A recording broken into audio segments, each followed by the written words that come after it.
छठ पूजा बिहार में मनाई जाती है। अब क्या आप लोगों को मालूम है उसमें क्या किया जाता है? सूर्य देव को अर्घ्य दिया जाता है, सूर्य देव को जल चढ़ाया जाता है कि नहीं? उसमें क्या चीज होती होगी? We worship the nature. अगर हम नेचर का रिस्पेक्ट करेंगे तो नेचर भी हमको अच्छी अच्छी चीजें बेस्टोर करेगा, ठीक है कि नहीं? तो ये छठ पूजा को जल, सूर्य को जल चढ़ाते हुए दिखा रहे, पेज नंबर 6 पे। So we should use resources in sustainable manner. Sustainable manner. Sustainable का मतलब क्या है कि so that the resources should sustain for forthcoming generation. Resources सतत पोषणीय विकास, इसकी अवधारणा को गांधी जी ने बताया। सतत पोषणीय का मतलब विकास तुम ऐसा करो कि तुम्हारे पास जो प्राकृतिक संपदा है, नेचुरल रिसोर्सेज, वो आगे आने वाली जनरेशन के लिए भी बचे रहे। ये नहीं कि सब खर्च करके विकास कर डालो, ऐसा नहीं करो। तो उसको क्या कहते हैं? Sustainable development. We should use resources in such a manner that resources should sustain, बचे रहें for forthcoming। समझ में आई बात?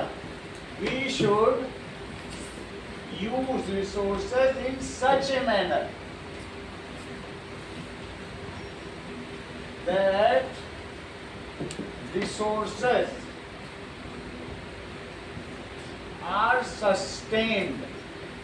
sustained का मतलब last longer, sustained or forthcoming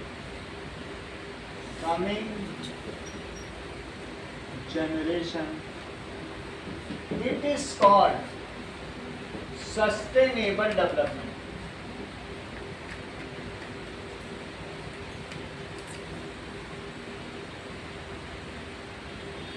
Gandhi ji emphasized on this,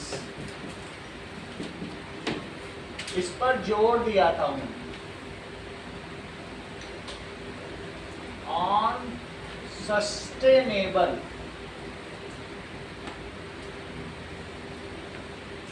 development. उन्होंने सस्टेनेबल डेवलपमेंट पर जोर दिया था। सस्टेनेबल की स्पेलिंग में देख रहा हूँ,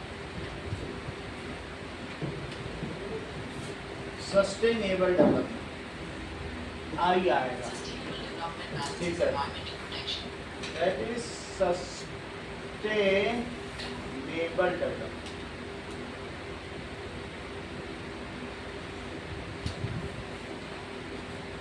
इसको कहते हैं सतत पोषणीय विकास, सबको पोषित करने वाला विकास, पोषणीय विकास।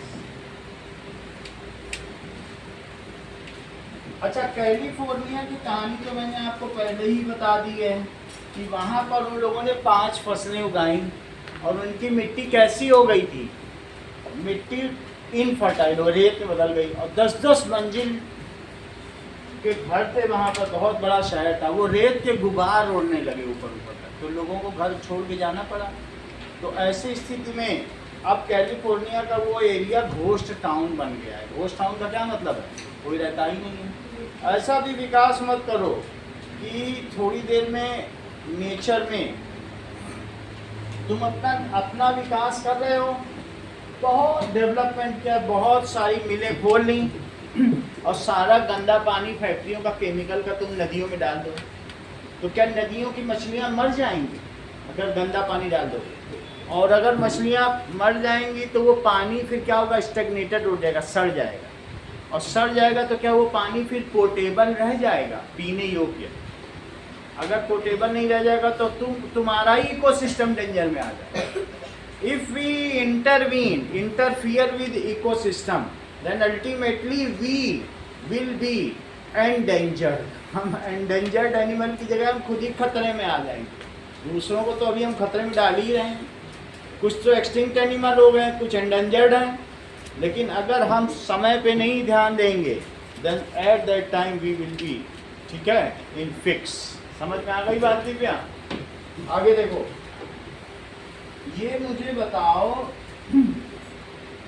कि natural has a capacity, natural की अपनी एक कैपेसिटी है ऑफ रीजनरेशन एंड रिकंस्ट्रक्शन। तुम पेड़ों को काटते हो तो क्या नेचर उसे फिर से ठीक कर देता है? कर देता है, पेड़ फिर बना देता है। तुम अगर पानी में, नदियों में गंदी चीज़ डालते हो तो क्या मछलियाँ उस एक्सक्रीटा को या जो भी चीज़ें जाती हैं उसको खा पी के साफ कर देती हैं? मछलियाँ क्लीन करती हैं वाटर को। लेकिन अगर आप बहुत ज़्यादा डाल दोगे तो क्या होगा? बोलो पूरा सीवेज प्लांट का ही पानी डाल दो तो मछलियाँ साफ करने की बजाय मर जाएंगी। क्या हो जाएंगी? सो उनका अगर क्लीनिंग रेट से ज़्यादा तुम्हारा गंदा करने का रेट है। जैसे लंदन की थेम्स नदी, वहाँ लाखों टूरिस्ट आते थे और आज ऐसी काली पड़ गई कि लोग नाक बंद करके जाते हैं। न्यूयॉर्क की स्टैचू ऑफ लिबर्टी देखी है? उसके चारों तरफ जो रिवर है वो इतनी पॉल्यूटेड है कि वो अब टूरिस्ट स्पॉट ही नहीं रहेगी। तो अगर हम सही तरीके से नहीं रखेंगे तो जो गंगा के किनारे बसे हुए हमारे टूरिस्ट स्पॉट हैं, जो सरयू के किनारे बसी हुई अयोध्या है, या गंगा के किनारे वाराणसी है, हरिद्वार है, ऋषिकेश है, क्या वो कभी टूरिस्ट स्पॉट हो पाएंगे? और क्या वहाँ की सरकारों को उससे मिलने वाला रेवेन्यू मिल पाएगा अगर वो बिल्कुल गंदी हो जाए? Why you are going for holy dip, why you are going to Ganga for holy dip? आज यमुना में कोई हॉली डिप लेने जाता है? क्योंकि Yamuna is not better than a drainage, वो एक नाले से ज़्यादा नहीं रह गया। So if we play with nature then nature will also play a dirty game with us. तो नेचर भी हमारे साथ ऐसा खेल खेलेगा। तो इसलिए we should not interfere with nature. ठीक है, अपना उससे लेते रहो, एक्सट्रैक्ट करते रहो, नेचर को करो। ये अगली लाइन है तुम्हारे को कि तुम्हें वो लाइन मिली, nature has a capacity of restoration and regeneration. Word मिला तो कोई चीज को, नेचर हैज अ कैपेसिटी। अगर आप गंदगी करोगे तो चीजें डिकम्पोज हो जाती हैं। सब्जी वब्जी फेंक दो, थोड़े दिनों में सड़ जाएगी। और तुम अगर सोचोगे कि यहाँ सब्जी के अंबार ही लगा दें तो सड़ने की महक आने लगेगी। समझ में आ गई बात की नहीं? तो nature has a capacity of, sentence पूरा करिए, capacity of regeneration and restoration. देख देख के बोल रहे हो, रिलेशन एंड रिस्टोरेशन। ठीक है, so we should not exploit nature. इसलिए हमें नेचर को बियॉन्ड ए सर्टेन लिमिट, एक लिमिट से ज़्यादा एक्सप्लॉइट नहीं करना चाहिए। So we should not exploit nature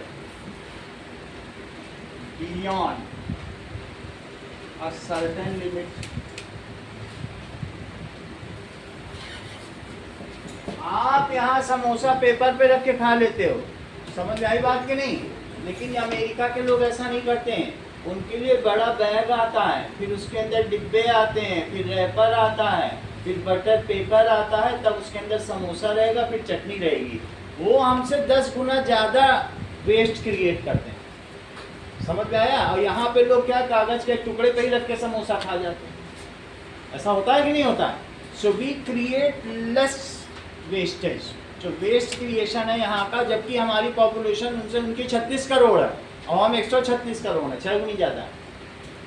और इसके अलावा वहाँ बिजली का कंजम्पशन हमसे 10 गुना है।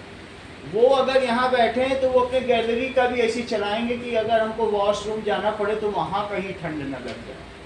वो पूरे कमरे का एसी चला के रखते हैं, पूरे अपने कंपाउंड का। बात समझाए? सब जगह अलाव जलते रहेंगे। तो वहाँ उनका वेस्ट जनरेशन, CO2 का जनरेशन बहुत ज़्यादा है। ऐसी स्थिति में अगर वेस्ट क्रिएशन ज़्यादा होगा तो क्या होगा? Then they had to suffer for it. Suffer करना पड़ेगा कि नहीं? ये सारी चीज़ें। तो हमें वेस्ट का कम क्रिएशन करना चाहिए, चीज़ों को रिसाइकल करना चाहिए। अगर उसमें से कुछ चीज़ें वापस काम में आ सकती हैं तो यूज़ कर, रीयूज़, रिसाइकल। हमें किसी चीज़ को क्या करना चाहिए? अगर यूज़ हो सकती है तो थ्रो नहीं करना चाहिए। ठीक है कि नहीं? और अगर उसमें से कोई चीज़ है, जैसे तुम्हारे पास पेपर है, तो तुम डस्टबिन में फेंकना पसंद करोगे कि किसी को बेच दोगी जिससे नया पेपर फिर से बन सके? रद्दी वाले को बेच दोगी। अगर तुम्हारे पास मेटल्स हैं, मेटल के चीज़ें हैं, लोहा है तो बेच दोगी। अगर तुम्हारी बॉटल पानी पीने योग्य नहीं, इसका ढक्कन टूट जाता है तो प्लास्टिक वाले को बेच दोगी। तो इस चीज़ को रिसाइकलिंग कहते हैं, ठीक है कि नहीं। तो हमें किसी चीज़ को क्या करना चाहिए, रीयूज़ करना चाहिए, रिसाइकल करना चाहिए, और क्या करना चाहिए, रिड्यूस, यानी हमें वेस्ट रिड्यूस करना चाहिए। ये नहीं कि पैकिंग के अंदर पैकिंग और पैकिंग के अंदर पैकिंग और निकली ज़रा सी चीज़ गिफ्ट में, तो ज़्यादा पैकिंग के चक्कर में नहीं करना चाहिए, ठीक है कि नहीं। If it is cold then we should wear extra sweater instead of blowing heater या स्विचिंग ऑन हीटर, ऐसा करना चाहिए ना। So by human activities nature cycle is disturb. अगर तुम सोचो कि मैं इस बार नदी का पानी सारा खाली कर दूं अपने स्विमिंग पूल में, फिर नदी में तो पानी आ ही जाएगा, उससे क्या होगा बताओ हर्षित, क्या चीज़ हो जाएगी। मतलब हम एक जितना हमको जरूरत है उससे ज़्यादा हमने ज़्यादा यूज़ कर लिया तो क्या उससे कुछ नदी का इकोसिस्टम डैमेज होगा। एकदम से मतलब ज़्यादा पानी मिल गया तो वो तो बर्फ तो धीरे धीरे पिघलेगी। वो पिघलेगी तो उसकी मछलियाँ सब मर जाएंगी, सूख जाएंगी, अल्टीमेटली एक्वेटिक लाइफ खत्म हो गई। तो अब अगर पीछे से पानी आएगा वो गंदा होगा तो साफ करने वाले वहाँ कोई नहीं रहेगा। लोगों ने यमुना को इतना गंदा कर दिया ड्रेनेज डाल के, अब उसमें फिर 1000 मछलियाँ डाल कि हम मछलियाँ डालेंगे साफ हो जाएंगी, 1000 मछलियाँ 2 दिन में मर गई। अभी तक यमुना में 8000 करोड़ रुपए खर्च किए जा चुके हैं। फ्रांस से साइंटिस्ट आए हैं, ब्रिटिश से साइंटिस्ट आए कि इसे ठीक करो। जब एक बार इकोसिस्टम बिगड़ जाता है, तुमको क्या मालूम पानी में कौन कौन से बैक्टीरिया हैं, कौन कौन से क्या तुम सब डाल पाओगे। इतना किसी को पता है कि कैसे इकोसिस्टम चलता है। तुम मछलियाँ डाल रहे हो, इतना गंदा पानी, मछलियाँ घुट घुट के मर गई और सड़ गई उसी और बदबू आने लगी। तो इसलिए इकोसिस्टम एक बार हाथ से निकल गया तो फिर तुम्हारे हाथ आने वाला नहीं है। इसलिए जब तक बचा हुआ है, नेचर उसे सस्टेन कर रहा है, रिस्टोर और रिकंस्ट्रक्ट कर रहा है, तब तक ध्यान दे सकती हो तो दे लो, अदरवाइज नेचर गया तो हम भी गए। Because we are the part of ecosystem, we take something from nature, we give something to nature. ये तो होता है कि नहीं। अगली बात देखिए। सो अब जरा कुछ चीज़ें देखिए कि बाय ह्यूमन एक्टिविटीज, लिखो human activities nature cycle is disturb. Nature cycle कई चीजों का है, जैसे water cycle, CO2 cycle. CO2 atmosphere में जाता है तो कौन उसे एब्जॉर्ब करता है दिव्यांशु। हम CO2 छोड़ते हैं, कौन लेता है उसको, ट्रीज। और फिर ट्रीज लेते हैं और हम छोड़ते हैं तो एक साइकिल बनता है कि नहीं बनता। फिर वो ट्रीज सड़ते हैं, फिर उनमें से CO2 निकलता है, तो एक साइकिल बना हुआ है, वो डिस्टर्ब हो जाता है। पानी का भी साइकिल है, सी से बहुत सारा बादल निकलते हैं, उठते हैं और फिर यहाँ बरसते हैं, फिर उसमें जाते हैं, वाटर साइकिल है कि नहीं। ये अगर सब डिस्टर्ब हो जाएगा तो क्या वापस आ पाएगा। इस डिस्टर्ब, इसको कहते हैं बायो जियो केमिकल साइकिल। इसका नाम क्या है, biogeochemical cycle. So by human activities nature cycles are disturb. जरा ध्यान दें कि if factories release more CO2 तो क्या होगा बताओ। तो क्या एटमॉस्फेयर में CO2 की परसेंटेज बढ़ जाएगी। देन एक तो हमने CO2 बहुत रिलीज किया and we do deforestation. Deforestation Divyanshu क्या है बताओ। हाँ, दैट इज कटिंग ट्रीज। तो हमने CO2 तो बहुत निकाला, लेकिन पेड़ काट डाले तो CO2 को क्या ट्रीज एब्जॉर्ब कर पाएंगे। तुम्हारे पास पेड़ ही नहीं बचे तो CO2 की परसेंटेज बढ़ गई। अब बोलो अगर अर्थ के ऊपर CO2 बहुत ज़्यादा हो गई, CO2 क्या काम करती है मुझे बताओ। फिर से देखो, क्या तुम में से कोई कभी लद्दाख गया है या लद्दाख नहीं गया तो कम से कम पॉली हाउस देखें। सड़क पे जब तुम ट्रेन से जाते हो बहुत बड़े पॉली के खेत, पॉलीथीन से ढके हुए खेत, ऐसे पॉली हाउस होते हैं। नहीं देखें तो कोई बात नहीं, लद्दाख में ऐसा होता है। लद्दाख में भी नहीं होता है तो क्या तुम में से किसी के पास कार है? तो अगर मान लीजिए आप में से किसी के पास कार है तो आप ये देखो कि जो कार होगी, ठीक है, ये इसमें सनलाइट अगर पड़ेगी तो सनलाइट पड़ेगी तो क्या होगा बताओ? ये देखो,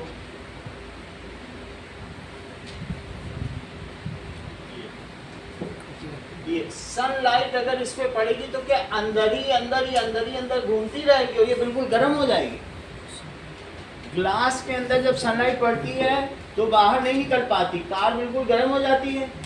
वही चीज पॉली हाउस में भी होती है, इसको कहते हैं ग्रीन हाउस इफेक्ट। वहां पर टेम्परेचर लद्दाख में कितना है बोलो? लेह में -20 डिग्री सेल्सियस।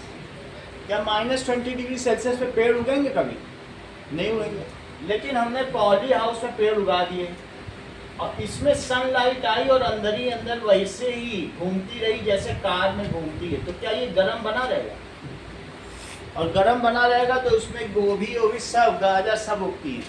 लद्दाख में भी सब उगता है -20 पे भी, क्योंकि एक बार लाइट अंदर गई तो लाइट सनलाइट आने जाने के बाद बाहर नहीं निकल पाती, वो उसे और गर्म। इवन तुम उसके अंदर चले जाओ, तुम कुछ ना करो, तुम अपने ऊपर एक पॉलीथीन पहन लो और सूर्य में निकल जाओ, इतना पसीना निकलेगा कि सारा फैट पिघला देगा। पॉलीथीन समझ में आ गई ना? क्योंकि वो अंदर ही अंदर गर्म कर देगा। तो वही चीज यहाँ पर भी है, CO2 भी यही काम करती है। ऐसे हाउसेस को क्या कहते हैं बोलो? Green house effect. इस इफेक्ट को क्या कहते हैं? तो हमारे जो CO2 है ये सनलाइट को आने तो देती है, लेकिन ये आने के बाद अर्थ से जब ये जाता है तो जाने के बाद ये अंदर ही अंदर रिफ्लेक्ट होती जाती है। तो उससे क्या होगा बोलो? जो हमारी एटमॉस्फेरिक बेल्ट है वो क्या होगी? गर्म हो जाएगी। और गर्म होगी तो कैसे? ग्लोबल वार्मिंग होगी। ये बिल्कुल ब्लैंकेट की तरह काम करती है। जैसे रात को तुमने ब्लैंकेट ओढ़ ली तो तुम्हारे शरीर की गर्मी को क्या ब्लैंकेट बाहर जाने देती है या रजाई बाहर जाने देती है? क्या तुमको इस बात की जानकारी है कि मून पर नाइट में -190 डिग्री सेल्सियस और दिन में 250 डिग्री सेल्सियस टेम्परेचर होता है? ये नहीं जानकारी। मून पे कोई गैस ही नहीं है, तो मून पर रात होते ही सारी हीट उड़ जाती है। समझ में आ गई बात कि नहीं? तो अब मुझे बताओ, जो CO2 है वो ब्लैंकेट के तरह रात को काम कर रही है, वो हमारे अर्थ की हीट को कभी जाने ही नहीं दे रही है, ना दिन में ना रात में। तो रात को तो गर्म कर रही है, ये बात अच्छी है। ऐसा नहीं कर रही कि बिल्कुल एटमॉस्फेयर नहीं होगा तो बिल्कुल ठंडा हो जाएगा, कूल हो जाएगा, हम मर जाएंगे, हमको 37। लेकिन इस ग्रीन हाउस इफेक्ट की वजह से ये जो CO2 है, जो ग्लेशियर्स हैं वो पिघल रहे हैं। ग्लेशियर जानते हो क्या होता है? बर्फ के जो बहुत पुराने पहाड़ हैं, चाहे आर्कटिक हो या अंटार्कटिक ओशन में, वो पिघल रहे हैं। इवन हिमालय में भी ग्लेशियर्स हैं। उनके पिघलने से क्या होगा बताओ? क्या सी का वाटर लेवल बढ़ेगा? क्या तुमको ये बात मालूम है कि मलेशिया ने पिछले साल जो समिट किया है वो समुद्र के अंदर कमरा बना के किया है? ये बात नहीं मालूम? वो दुनिया को दिखाने जा रहा है कि तुम लोग सोचो मेरे बारे में, क्योंकि अगले साल हम डूब जाएंगे। अगले साल मलेशिया रह ही नहीं जाएगा। पानी इतनी तेजी से बढ़ रहा है कि अगले 4-5 सालों बाद मलेशिया नहीं रह जाएगा, डूब जाएगा। तो दुनिया को दिखाने के लिए जमीन के अंदर सबमिट कर रहा है, रूम बना के, ग्लास हाउस। कि आप लोग कुछ तो सोचो मेरे बारे में। तुम पैकिंग के अंदर पैकिंग रख रहे हो, फैशन पे जाए जा रहे हो, CO2 का लेवल बढ़ रहा है। तो इस चीज़ को कहते हैं ग्रीन हाउस इफेक्ट। बोलो बात समझ में आ गई? When percentage of CO2 increases, अब ग्रीन हाउस इफेक्ट लिखो। ग्रीन हाउस तो तुम समझ गए, क्या यही इफेक्ट CO2 भी अर्थ पे कर रही है? यही तो कर रही है। अगर हीट लेवल बढ़ गया, हर साल 0.5 डिग्री टेम्परेचर और बढ़ता चला जा रहा है। तुम क्या सोच रही हो? इस बार 44 डिग्री सेल्सियस है तो अगली बार 44.5 डिग्री सेल्सियस नहीं होगा? होगा, और फिर उसके बाद 45 भी होगा। तो ये बढ़ता चला जाएगा। तो ये चीज़ होगा। और या फिर तुम उनको देखो, अफ्रीका में जो सूडान है वहाँ इब्न बतूता रहते हैं, वो जब चप्पल रखते हैं अपना जूता, तो जब उठाते हैं तो टार निकलती है, वो चिपक जाता है ज़मीन में, टार निकलती है। उनका जब व्हील चलती है कार की, तो उनकी व्हील 10 मीटर चलती, पूरी व्हील पिघल जाती है। ऐसे स्थिति 60 डिग्री सेल्सियस। समझ में आ गई बात कि नहीं?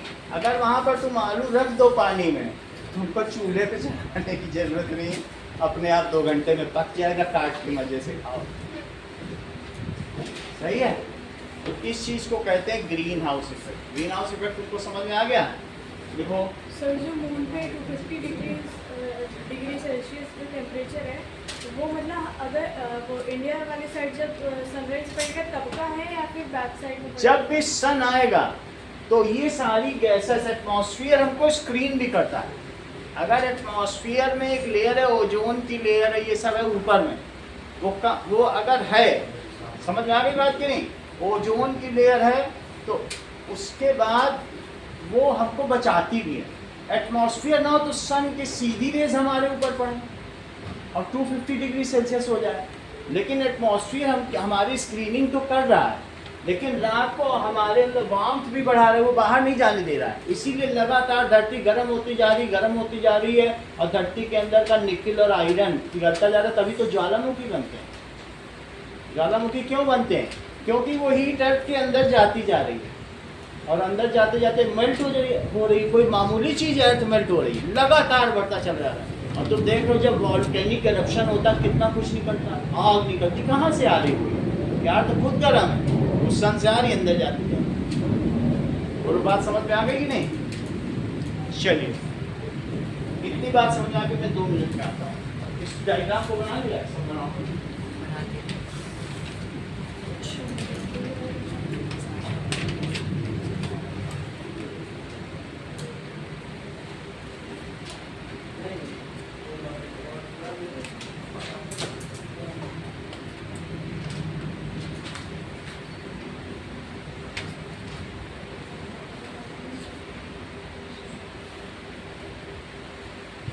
चलिए, अब देखिए, सर, वो गाड़ी का भी बनाना है। मैं दिखा रहा हूँ कि गाड़ी में जो इफेक्ट है वही ग्रीन हाउस इफेक्ट है, वही CO2 कर रहा है। और अगर मान लो एटमॉस्फेयर ना हो तो हमारी दिन की ये हालत हो, रात की ये हालत हो। समझ में आया ना? जो तीनों बनाना है। ग्रीन हाउस इफेक्ट आपको समझाने के लिए, बनाना जो मर्जी हो बनाओ, जो मर्जी हो ना बनाओ, आपके ऊपर ही है। जो आपको आपके मतलब करने को बनाओ। चलो ना, इस चीज को हम पढ़ते हैं, what is greenhouse effect.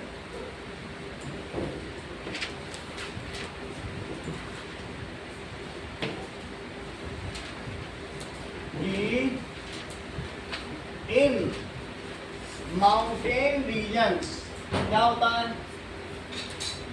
Mountain regions, there are polyhouses which keeps nursery जानते हो? फार्म, पॉली हाउसेस, ये नर्सरी है। इसके अंदर जो चीज, इसे क्या कहेंगे? Nursery. Farm, even though outside temperature कितना होगा?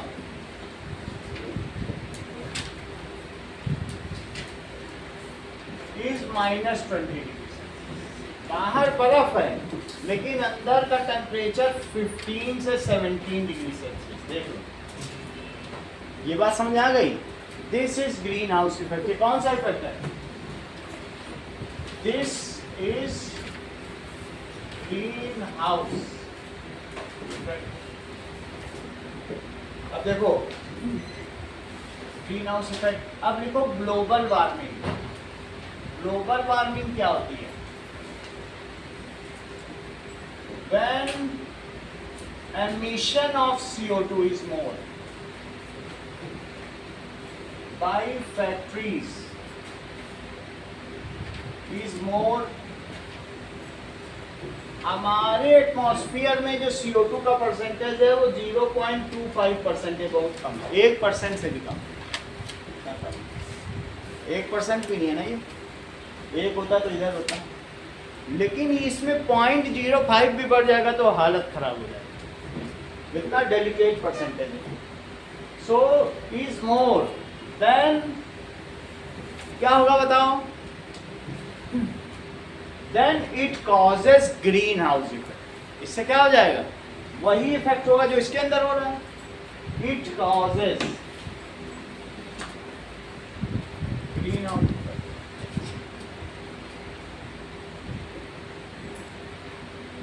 जरा ध्यान दें, इसमें क्या होगा, CO2 acts as a blanket। CO2 किसकी तरह काम करती है, बोलो, ब्लैंकेट की तरह। लिखो, as CO2 acts as blanket for Earth,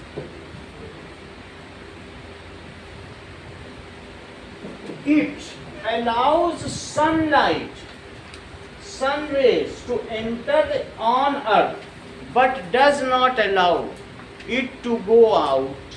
आने तो देती है सनलाइट को, लेकिन जाने देती है। So earth keeps on increasing and increasing its temperature, तो अर्थ का टेम्परेचर बढ़ता ही चला जाता है। It allows sun rays to enter inside Earth atmosphere, but does not allow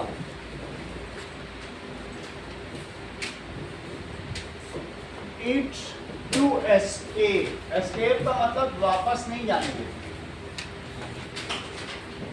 So average temperature of Earth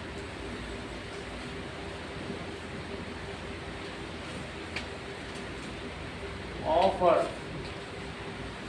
keep on increasing, वो बढ़ता ही चला जाएगा। और अगर बढ़ता चला जाएगा तो क्या होगा, बोलो, दिस रिजल्ट्स, अगर अर्थ का एवरेज टेम्परेचर बढ़ गया तो this results in melting of glacier. क्या ग्लेशियर मेल्ट हो जाएंगे, बोलो, अगर अर्थ का टेम्परेचर बढ़ गया अर्थ का टेम्परेचर, क्योंकि सनरेज बाहर तो जा नहीं पाई जैसे तुम्हारे कार में होता है। This results in melting of glacier, और अगर मेल्टिंग ऑफ ग्लेशियर होगा तो क्या होगा,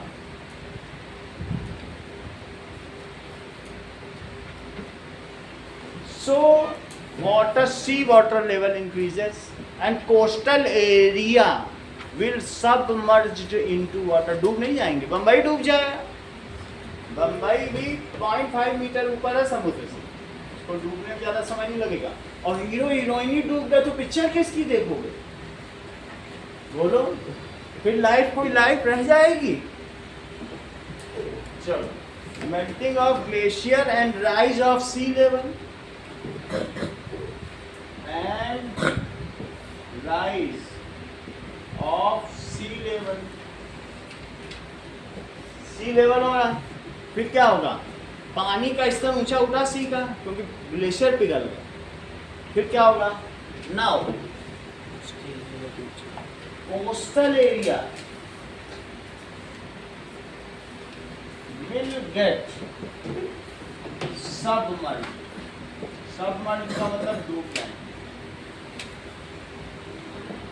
और इतना ही नहीं होगा, it also badly affects ecosystem. Temperature के बढ़ने से तुमको क्या मालूम कि एक्वेटिक लाइफ तो 2 डिग्री बढ़ता है तो ट्रक और ट्रक जेली फिश किनारे मर के आ जाती है, मेक्सिको और मोरक्को के किनारे।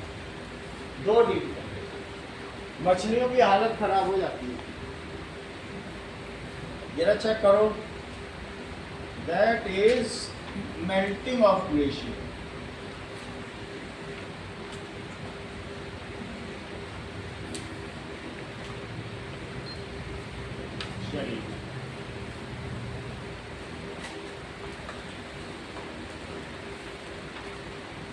Now,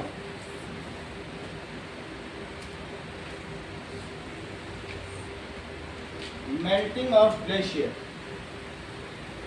तो ग्लेशियर का मेल्ट होना आप देखिए कि कैसे ये टूट टूट के गिर रहा है। ये देखो, उससे कट के नीचे गिर गया, धीरे धीरे टूटता ही चला जा रहा है और वो पानी बन जाएगा।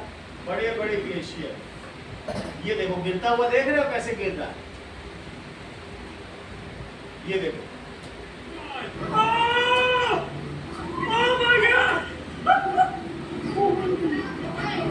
ये देख रहे हो, ग्लेशियर पिघलते चल रहा है। Only 6 days. That is ये बड़े बड़े ग्लेशियर देखो कैसे मेल्ट हो रहे हैं। और अल्टीमेटली ये सारे ग्लेशियर मेल्ट हो जाएंगे, कुछ नहीं बचेगा बाहर में और सारा पानी सी को बढ़ा देगा। सही है। तो ग्रीन हाउस इफेक्ट तुमको समझ में आया आ रहा।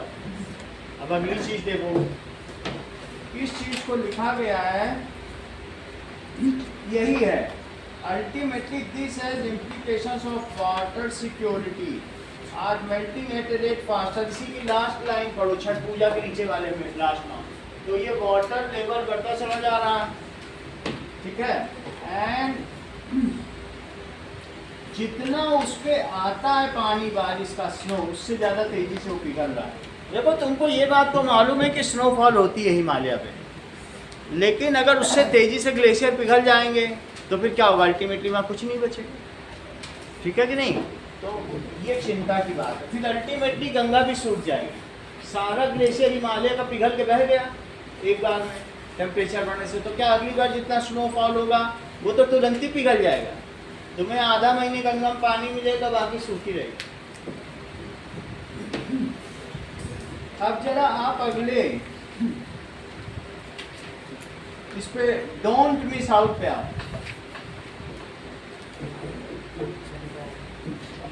देखिए, कम्युनिटी क्या करती थी, फिश लेती थी from spawning season two enable the maintenance of fish population, A system of regulating refraining from fishing.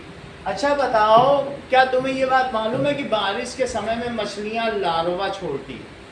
Larva इसमें इन सब में जो सबसे ऊपर वाला है ये फिश का फिश साइकिल भी है, तो जो सबसे छोटा छोटा है वो लार्वा है। तो सबके में होता है, मछलियों में भी ये लार्वा होता है क्या? हाँ, सभी लिए इसमें क्या है ये देखो, तो सबसे ऊपर लार्वा होता है, ये पानी में तैरता रहता है, एग और लार्वा। तो ये क्या होता है, ये किसी का भी साइकिल हो, ये हाउस फ्लाई का, लेकिन ऐसा मछलियों का भी होता है। ठीक है कि नहीं। That is larva. पानी के ऊपर तैरता रहेगा तो वो क्या होगा, लार्वा। तो पानी के ऊपर आयुष इसमें लार्वा तैर रहा है। क्या तैर रहा है? अच्छा मुझे बताओ, बारिश में मछलियाँ क्या करती हैं? चेक करो, अंडे देती हैं। अगर तुम बारिश में फिशिंग शुरू कर दो तो क्या होगा बताओ? बताओ। वो पॉपुलेशन ही खत्म हो जाएगी, वो उनका लार्वा सब डैमेज हो जाएगा, क्योंकि उन्हें अंडे देंगे। तो लोग रिफ्रेन करते थे, फिशिंग नहीं करते थे। कब नहीं करते थे? बारिश में। अगर बारिश में फिशिंग नहीं करोगे तो फिर पॉपुलेशन बढ़ेगी, और बारिश में भी करने लग जाओगे अपने थोड़े से फायदे के लिए, तो अल्टीमेटली सब फिश तो चली जाएंगे, वो बच्चे ही नहीं दे पाएंगे। तो ये पहले नेचर में लोग क्या करते थे कि ये देखिए, बहुत सारी ऐसी प्रैक्टिसेस थी, एग्रीकल्चरल प्रैक्टिस, जिसको फॉलो करते थे। ये ध्यान दो, पहले लोग एक जगह खेती करते थे, फिर 6 महीने उसको छोड़ के दूसरी जगह करते थे, जिसको कहते हैं नोमैडिक कल्चर। घुमंतु खेती जानते हैं कि नहीं? खाना बदोश लोग एक जगह करेंगे, जंगल को पहले जलाएंगे, वहाँ खेती करेंगे, फिर उसके बाद फसल काट के उसको पराली को छोड़ देंगे, नीचे नीचे का जो चैफ बचता है। अल्टीमेटली थोड़े दिन बाद क्या वहाँ न्यूट्रिशन फिर से रिप्लेस हो जाएगा, रिप्लेनिश हो जाएगा। जब 4-5 जगह करेंगे फिर उसकी बारी है, फिर करेंगे।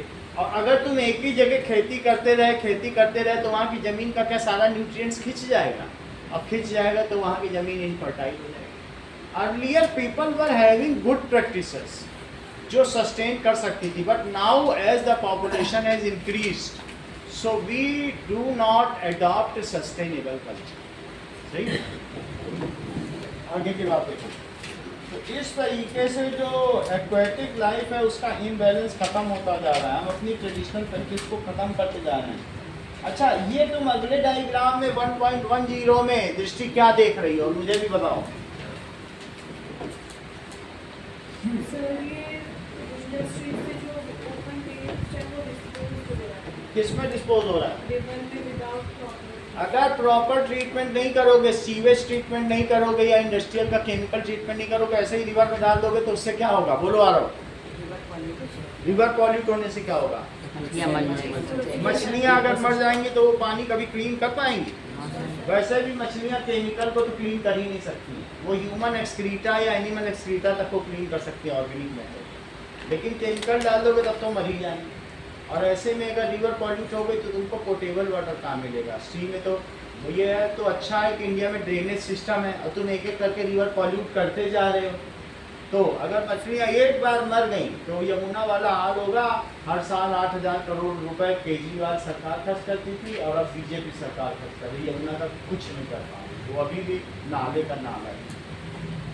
तो इसलिए रिवर पॉल्यूट हो गई तो पीने के पानी की दिक्कत हो जाएगी। सही है ना? आगे देखिए, so nature cycle should not be disturb, यानी हमको पॉल्यूटेंट्स को रिवर में नहीं छोड़ना चाहिए विदाउट प्रॉपर ट्रीटमेंट, या सीवेज को, जो ह्यूमन सीवेज है उसको पूरी तरीके से ट्रीट करके ही छोड़ना चाहिए, तभी होना चाहिए। क्या जो ह्यूमन सीवेज है या केमिकल इंडस्ट्री का वाटर है उसको गड्ढा खोद के जमीन के अंदर डाल देना चाहिए कि नहीं डाल देना चाहिए? एक ग्राउंड के अंदर तो नीचे पानी है, उसमें डालना चाहिए कि नहीं? उसमें बिल्कुल नहीं डालना चाहिए, क्योंकि बहुत लोगों का हैंड पंप और नलकूप लगा हुआ है। जब जमीन से पानी जाता है तो छन छन के जाता है, जमीन के नीचे बिल्कुल छना हुआ पानी है, वो इतना प्रॉपर है। अगर किसी ने गड्ढा खोदा, हैंड पंप लगाया, हैंड पंप उखाड़ के ले गया तो फिर वो बिल्कुल एक्सपोज्ड हो गया और गड्ढा खाली हो गया।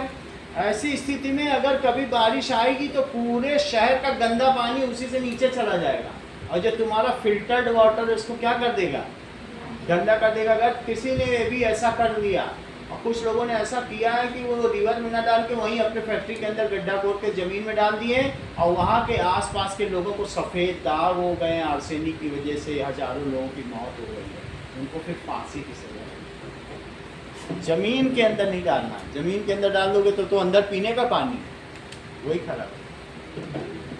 डालना तुमको नदी में ही है, लेकिन उसको प्रॉपर ट्रीटमेंट, और गरम गरम भी नहीं डालना है। कोई केमिकल फैक्ट्री में बिल्कुल बॉइलिंग वाटर हो वैसे ही डालना। यमुना में 1000 फैक्ट्रियों का कचरा बिक रहा है। अब जरा आगे पढ़ो, don't miss it out, ecosystem. What does it mean by ecosystem? क्या होता है बोलो? पेज नंबर 7 पे देखो,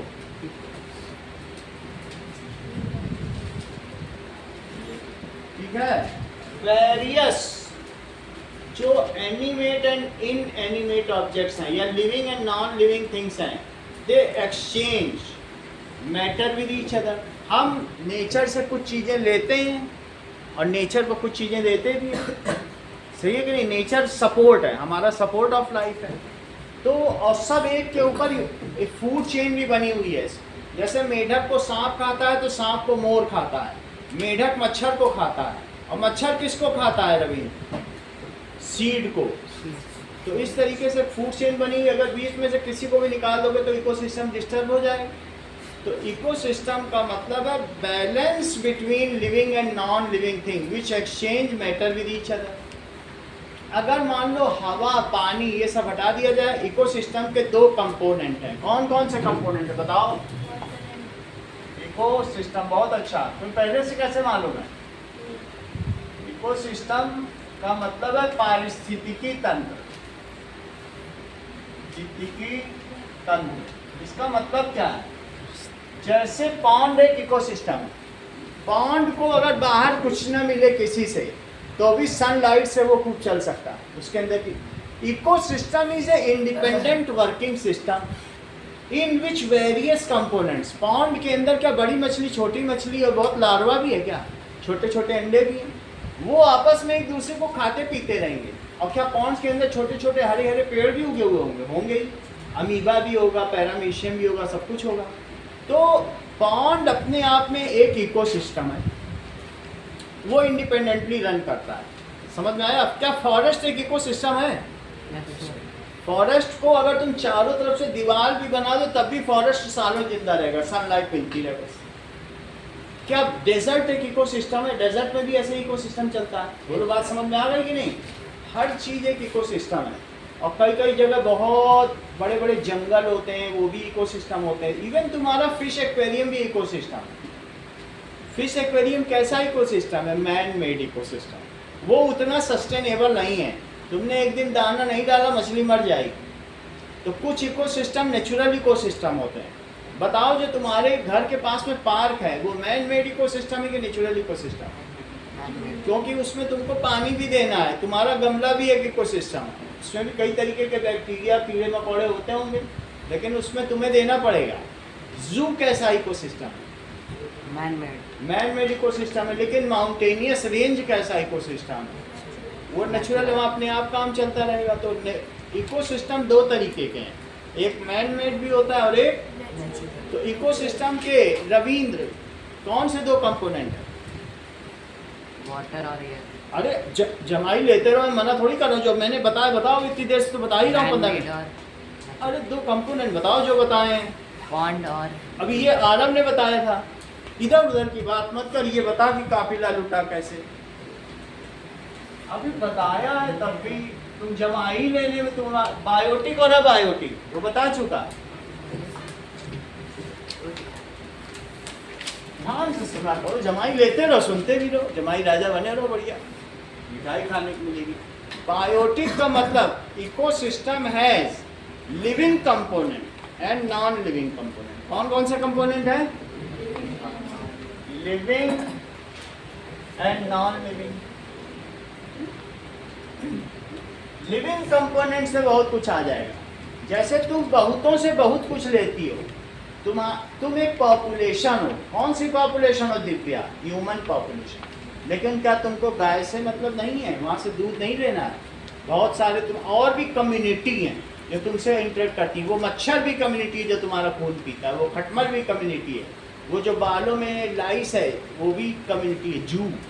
इवन घोड़ा, कुत्ता, बिल्ली, गधा, जो चारों तरफ जिनको तुम देखते हो आते जाते, वो सब कम्युनिटी, वो सब लिविंग है। They interact with each other. वो आपस में एक दूसरे से क्या करते हैं? इंटरेक्ट करते हैं। तो लिविंग में कौन कौन से आएंगे? ह्यूमन, और कौन आएगा बोलो? डॉग, काऊ, मॉस्किटो। क्या इसमें बहुत सारे माइक्रो ऑर्गेनिज्म भी आ जाएंगे जो तुम्हारे चारों तरफ रहते हैं? इवन वो डिकम्पोज कर देते हैं हमारे चारों तरफ बेकार चीज, माइक्रो ऑर्गेनिज्म। तो हर्षित मैं प्लांट्स को किस में रखूं फिर?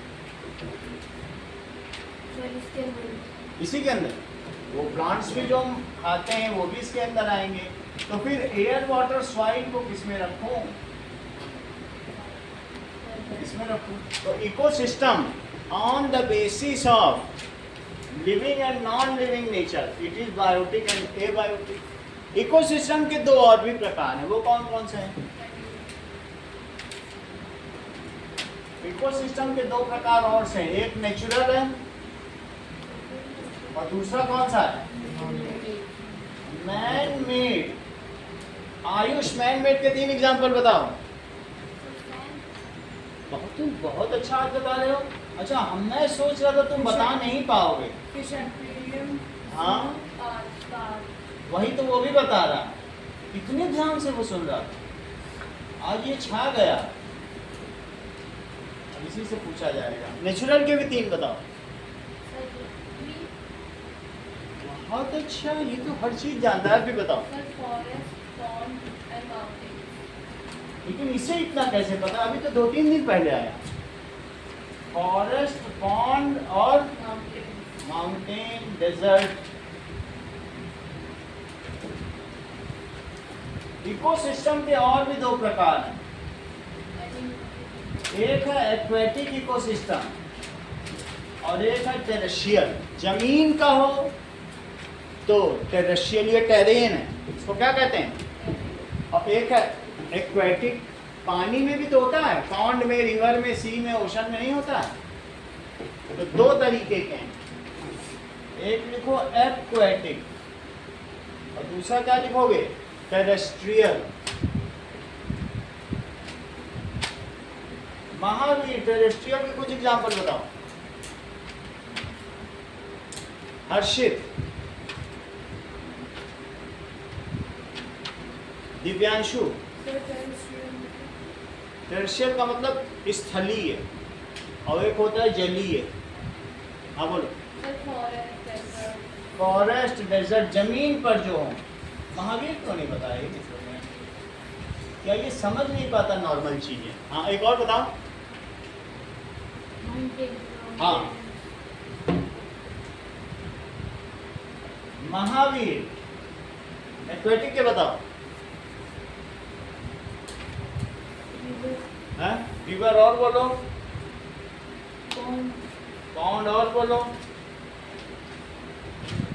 एक फिश एक्वेरियम आएगा क्या? आ जाए। जरूरी नहीं है कि वो नेचुरली हो, बाहर के बीच में आ जाए। पार्क, सही कह रहे हो, सी भी आएगा और फिश एक्वेरियम भी आ जाएगा और जू भी इसमें आ जाएगा। समझ में आ गई बात करें, बस पानी में होना चाहिए उसी से। अब हम लोग इकोसिस्टम या पारिस्थितिकी तंत्र की डेफिनेशन दी। तो मैं बुक पर मिल तो गया इकोसिस्टम, पेज नंबर 7 बॉक्स में दिया है, डोंट मिस इट आउट। दिखा कि नहीं दिखा? दिखा। Define ecosystem. चलो अब देखिए, ए फंक्शनल यूनिट ऑफ नेचर। देखो, functional unit of nature, nature का फंक्शन आपस में फंक्शन करता है। Where living and non-living organism interact with each other. Where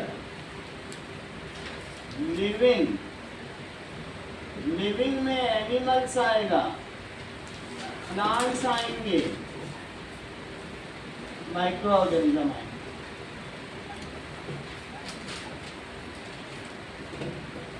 Living and non-living organisms interact with each other. Interact का मतलब एक दूसरे से चीजें एक्सचेंज करते हैं।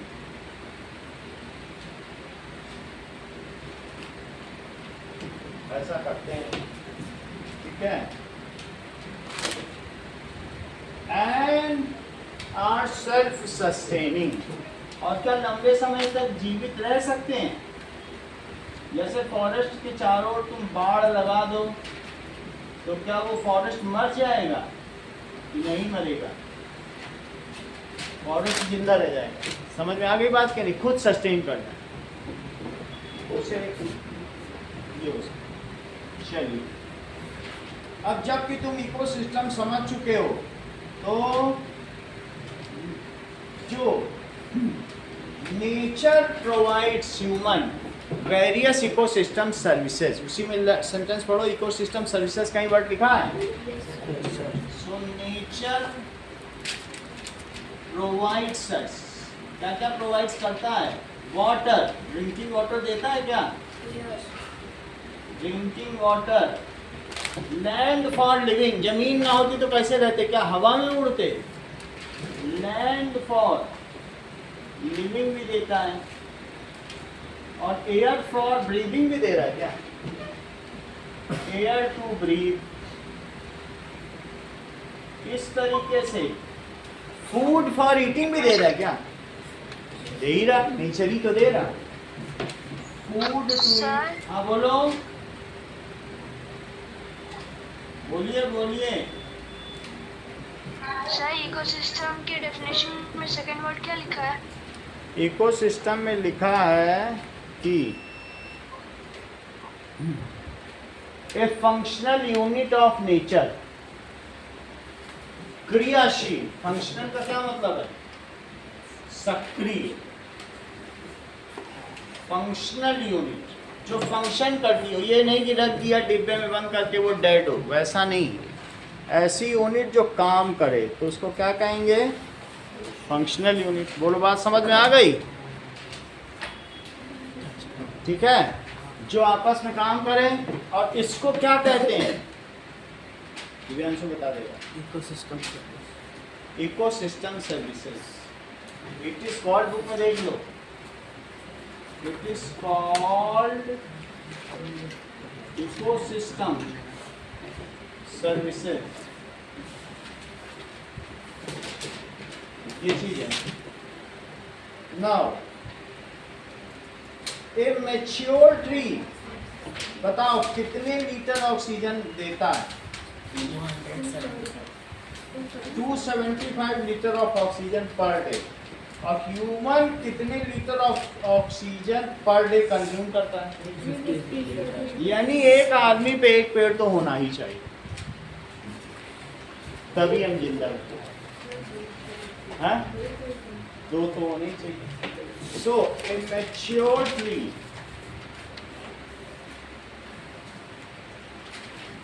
releases 275 litre of O2 per day. 1 litre oxygen अगर तुम बाहर लेने जाओगे तो 15,000 की मिलेगी। कोरोना काल में जब आया था, ऑक्सीजन की डेफिशिएंसी हो गई थी, तो लोगों के लाखों रुपए ऑक्सीजन में। तुम समझ सकते हो कि एक पेड़ वो जो सामने खड़ा है वो 170 करोड़ रुपए की सर्विसेज में। ऐसे हम लोग सिंपली कार देते हैं, लेकिन उसको सोचो कितना वैल्यू है। और a human consume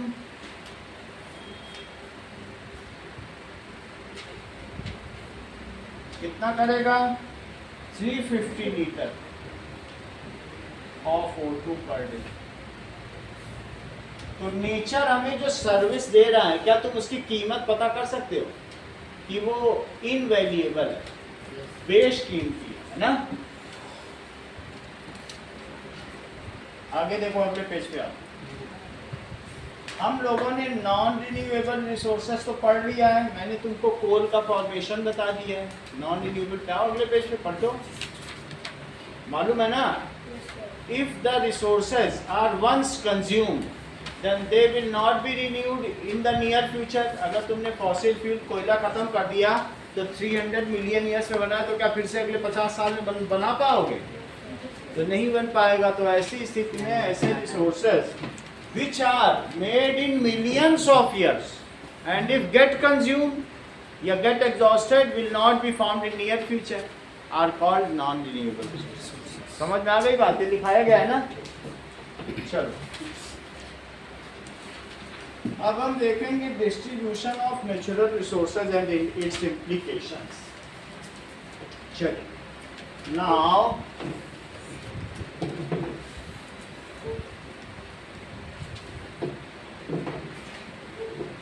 those resources which are made in millions of years and if get consumed non-renewable resources, those resources which are made in millions of years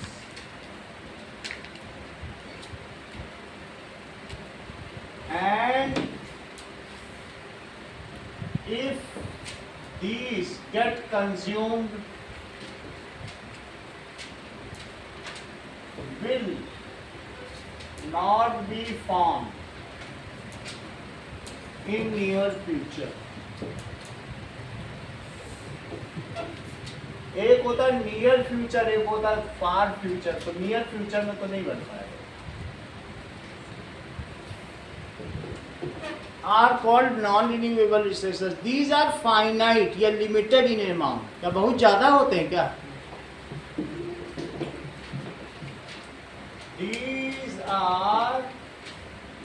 limited in amount, बहुत कम है।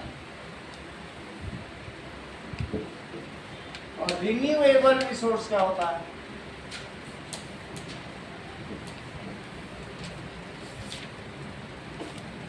The resources which never get exhausted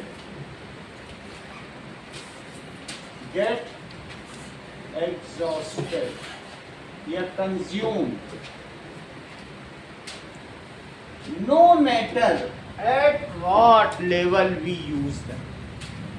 फर्क नहीं पड़ता कितनी सूरज की रोशनी use करो, ये नहीं कहो सूरज की रोशनी मत जाओ, सूरज की रोशनी खत्म हो गया। No matter at what rate we use them। Sir आज पेपर हाँ, पेपर आपके चेक हो रहा कर न दूंगा। देखो एग्जाम्पल है सोलर एनर्जी, रिवर वाटर, और जबकि ऊपर क्या है, कोल, पेट्रोलियम। अगला देखिए, तो ये दोनों चीज तुमको पता चल गई। क्या तुम मैप देख रहे हो इंडिया का? तो इंडिया में ये बताओ कि कोयला कहाँ कहाँ पाया जाता है, इंडिया का मैप देख के बताइए आप। और कहाँ कहाँ बॉक्साइट पाया जाता है? बॉक्साइट का मतलब क्या समझते हो? करेक्ट। जैसा कि किसने बताया ये आंसर? हर्षित को इसका मतलब पता है कि एल्यूमिनियम बनता है बॉक्साइट से, Al2O3। बोकारो, झरिया, ये सब बता दे रही है।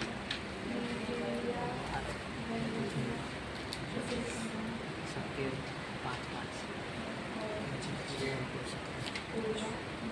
ये देखो,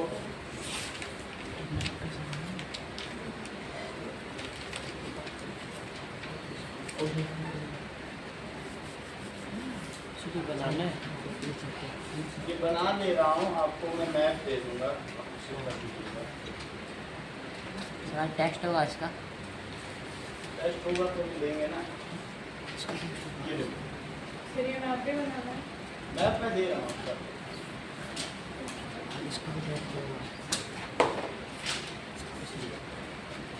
ये देखो ना, तो इसमें डॉट लगा लगा के लिखो सारा, कहाँ कहाँ पे क्या क्या है।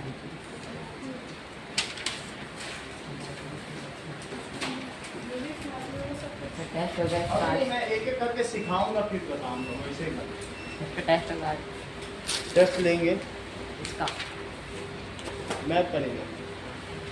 मैप आता है लेकिन हाँ?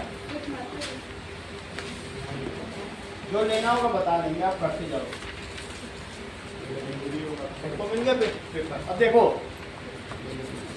ये मुझे बताओ कि देखो, सिर्फ तुम कोल के बारे में बात करो।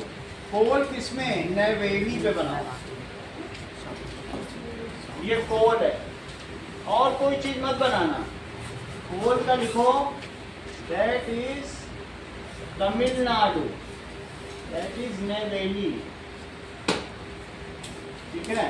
और मैं इसको मैप को खोल देता हूँ इसमें, जिससे तुम्हें इससे भी दिक्कत है। चलो ये देखो,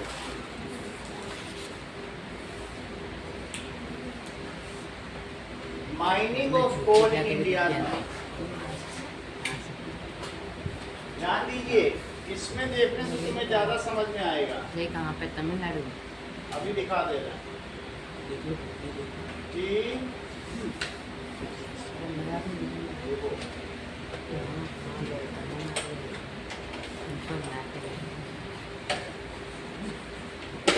तमिलनाडु।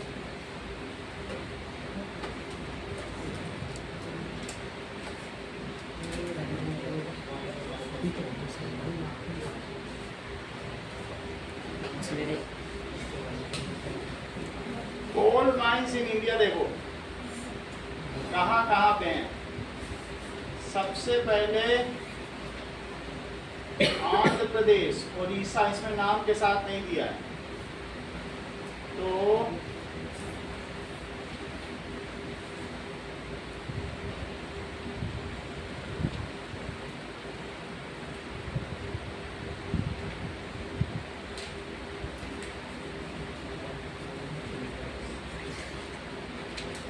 ये देखिए कोल माइन कहाँ पर होगी, जहाँ जहाँ एरो लगा है। खुड्डा पेट लिखा है क्या इसमें? नहीं लिखा है। तो कौन सा पेट? और कौन सा है? सिंगानेरी है, यस सर। तो इसमें तो कुछ नहीं दिया। देखो Singareni Neyveli culture coal mines in India map. तो आज टेस्ट होगा ना?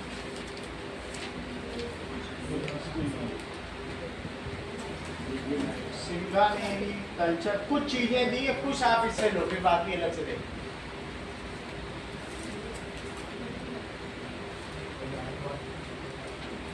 देखो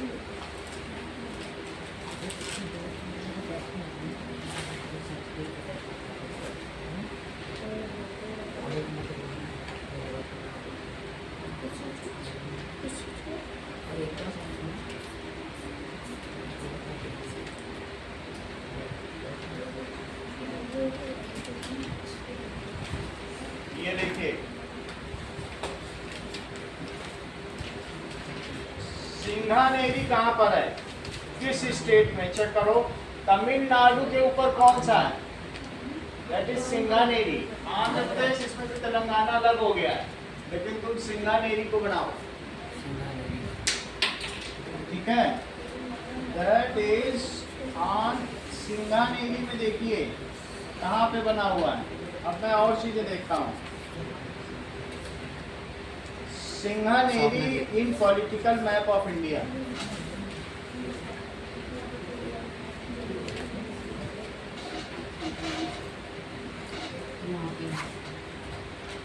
सिंगानेरी पे देखिए कहाँ पे है।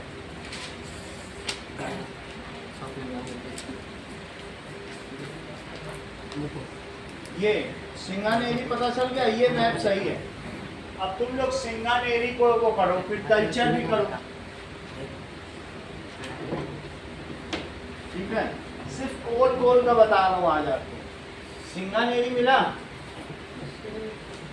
ये आंध्र प्रदेश में, उसके ऊपर तेलंगाना है, तो तुम्हें आंध्र प्रदेश में बनाना है। नया मैप दिया जाएगा कि आप इसमें पहले भर लो। और नवेली भी बनाओ। नवेली कैसे बनाओगे बताओ? तमिलनाडु बना लिया। Yes sir. अब कल्चर बनाओ, ठीक है? ये तुम लोग इस मैप से ले लो, इस मैप का एक स्नैपशॉट लो, बाद में ग्रुप में मैं भेज देता हूँ।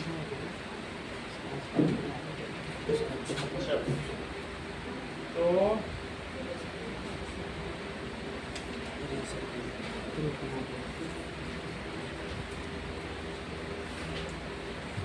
ग्रुप में देख लेना, मैंने भेज दिया है। सर एक बार फिर से मैप दिखाना। हाँ मैं दिखा दूंगा, आपके ग्रुप में भी भेज दिया है, ग्रुप में जाके खोल सकते हो। Okay sir. खोल भी देता हूँ, आप लोग देख लो। तो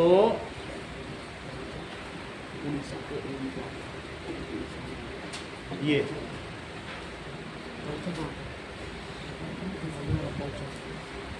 ठीक है। चलो सिंगानेरी के बाद देखो, कल्चर तुम्हें पता चल रहा है कहाँ है? कल्चर देखो उड़ीसा में बनाओ।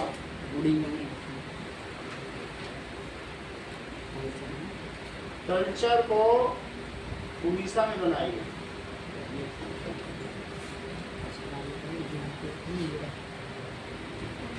अगला देखो, नेक्स्ट इज रानीगंज कहाँ पे है? झारखंड। इसके ऊपर West Bengal okay okay Raniganj से वेस्ट बंगाल। और कोरबा कहाँ पे है? उत्तर प्रदेश में चाहिए तो बिहार। हाँ कोरबा नहीं है, नहीं कोरबा छोड़ दो। और रानीगंज आपने देख लिया, वेस्ट बंगाल भी आप कोरबा तो फिर ये छत्तीसगढ़ में हुआ। फिर वहाँ पे कुछ और लिखना था सर, कोरबा। आप रानीगंज लिखना था वेस्ट बंगाल। अरे रानीगंज लिखो। रानीगंज। अच्छा कोरबा को तुम कहाँ बनाओगे? छत्तीसगढ़ में बनाओ। कोरबा ये छत्तीसगढ़ है, बिहार से अलग हुआ है, ठीक है कि नहीं? मध्य प्रदेश के बगल में। अच्छा और जरा देखो, बिहार में दो हैं, कौन कौन सी है बोलो? झरिया और बोकारो, दोनों बनाओ। झरिया और बोकारो, ठीक है।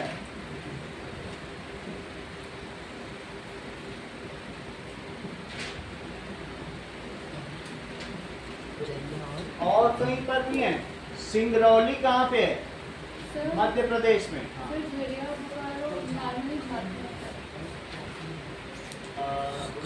ओके ओके झारखंड में, यस। इन दोनों को झारखंड में निकाल दिखाओ, बिहार ऊपर है।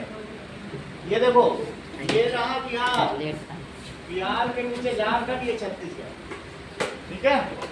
बिहार सबसे ऊपर है ना, यूपी के बगल में। चलो अब एक और कौन सा पढ़ रहा बताओ? सिंगरौली कहाँ पर है? सिंगरौली दिखाओ, सिंगरौली भी तुम्हारी बुक में होगा। सिंगरौली नहीं है तो छोड़ दो। इतनी बात तुम्हें समझ में आ गई? ठीक है। Now that is distribution of important, अलग अलग चीजें दिखानी है। तो पहला क्वेश्चन तुम्हारा कौन सा है? कि शो कोल डिस्ट्रीब्यूशन। टेस्ट हो गई है। हाँ इन इंडिया मैप दे रहा हूँ, इन इंडिया में नाम भी लिख रहा हूँ। दैट इज नवेली, नवेली। इसके अलावा सिंगानेरी, बोलो सिंगानेरी, दैट इज तलचर, तलचर रानीगंज, रानीगंज देखो। झरिया, झरिया और बोकारो कहाँ है? झरिया और बोकारो झारखंड में दिखाए गए हैं। चेक करो बिहार में क्या है? कुछ नहीं है, कुछ नहीं है। और कोरबा कहाँ है? कोरबा, ठीक है। इतनी बात समझ आ गई? Right definition of ecosystem, right definition of ecosystem. ये पैराग्राफ लिखो, बस इकोसिस्टम की डेफिनेशन लिखनी है। That is interaction between living and non living components of nature, है ना? वही तो लिखाया है, क्या लिखा है? एंड सेल्फ सस्टेन फंक्शन, पहला वाला। And make its free flow chart, 3 flow chart है। Make its free flow chart.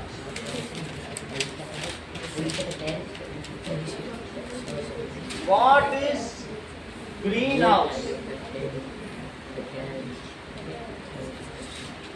What is global warming?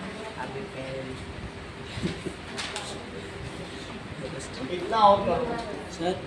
Green house क्या चीज है और ग्लोबल वार्मिंग क्या है? सर हो गया। हाँ